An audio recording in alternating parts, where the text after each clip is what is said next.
British Asians Who's Who Awards. Thank you so much, everyone, for being here. And at the outset, to Mr. Huck and to Maria, I think they deserve a huge round of applause for hosting the British Asian Who's Who. I apologize at the outset. I'm never knowingly underdressed, but I've been speaking at Cambridge University, and I've rushed down here, and I've got to rush to a dinner, so there was no time to change in between anything, so bear with me. Now, I just want to make 2 points, and these 3 award winners illustrate what I want to say. I chaired a geopolitical summit earlier this month, and the message was very clear. Uncertain times are no longer unusual. It's now the norm. And if you go back to 9/11 in 2001, you go to the financial crisis in 2008-9, you then go on to the COVID pandemic that came out of nowhere. Then you go to Russia's invasion of Ukraine, 2022 February. No one predicted that.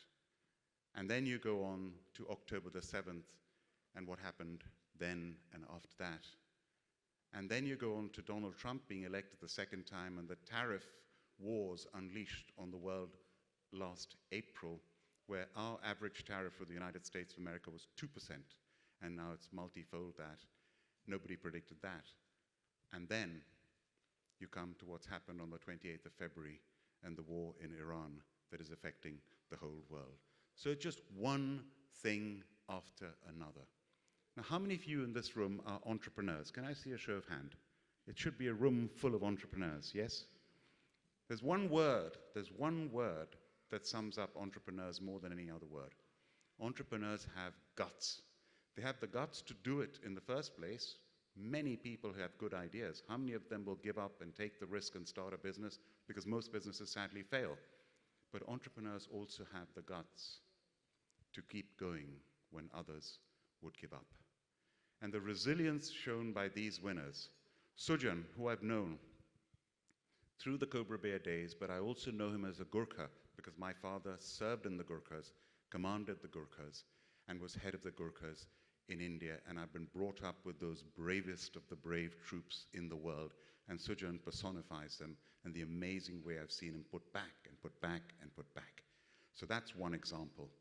Manish Tiwari, yesterday I was speaking at the India Bridge event and awards, and he won an award yesterday. I've worked with Manish. I've seen how fantastic it is to work with him in the advertising world. He deserves that award. And then you come to Sanjay Arora. I've known his father, Surinder, and Sanjay. I've known them for years. If you talk about someone who's nearly lost everything, he nearly lost everything during the financial crisis. And he had the guts to bounce back. And look where he is today, one of the most successful businesses in this country. And he's trying for the Heathrow runway, and he hasn't given up on that. And I wish him every success on that. So 3 examples I've had the privilege to present the awards of great entrepreneurs and of that spirit. And the final message I want to leave with you is this. The British Asian community in this country has just excelled. They've shattered all the glass ceilings. And we have with us today Minister Seema Malhotra.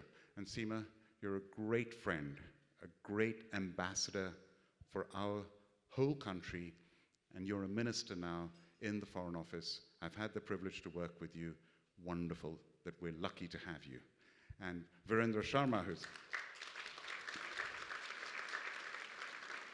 and her husband, by the way, now is an alderman.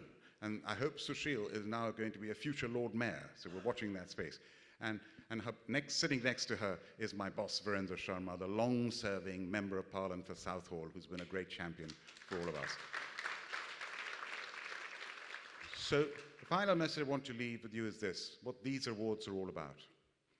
They're about 2 things.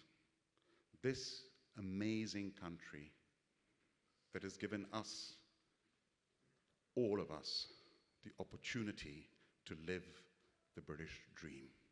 And I want to thank Great Britain and the United Kingdom for giving us all that opportunity. And I hate the term middle power. There are 2 superpowers, the United States of America and China. We're not a middle power. We're the 6th largest economy in the world. If we're a middle, what are the other 194? Yeah, this is a great country. We are a global power. And we have one of the strongest combinations of hard and soft power in the world. Our defense forces may be small, but they're the best, including the Gurkhas, the Royal Air Force, our nuclear submarines. Our manufacturing, I chaired the Manufacturing Commission in Parliament. We're the 11th biggest manufacturer in the world. The City of London, just here, next to us, top 2 financial center in the world, come what may.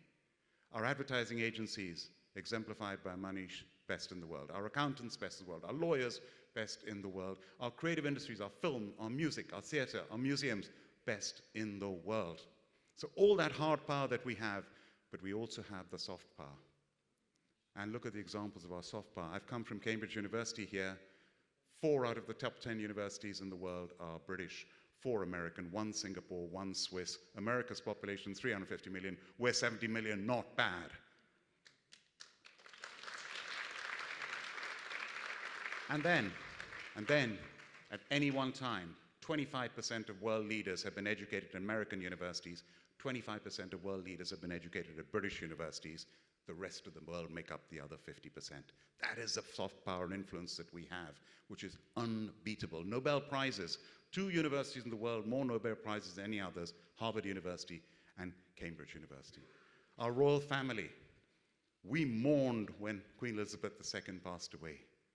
What I didn't realize is how much the whole world respected that wonderful lady who lived a life of duty and service. And as for King Charles III, what a great man. We're so lucky to have him. People made fun of him when he spoke about the environment. He was decades ahead of the rest of us.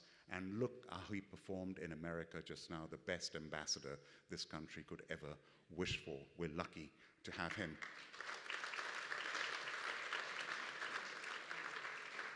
The BBC, you may like the BBC or not, but the reality is 500 million people watch and listen to the BBC every single week. And as for Premier League football, the hundreds of millions of followers that our teams have around the world, that is unbeatable. So this is a great country. I have full faith that in spite of any political instability that we have gone through the last 10 years, we're going to be absolutely great. And I have full faith in all of you, all of us, the United Kingdom. Thank you so much, and congratulations to all the winners. Thank you very much, Lord Karan, for that wonderful, inspiring speech. British Asians Who's Who Awards.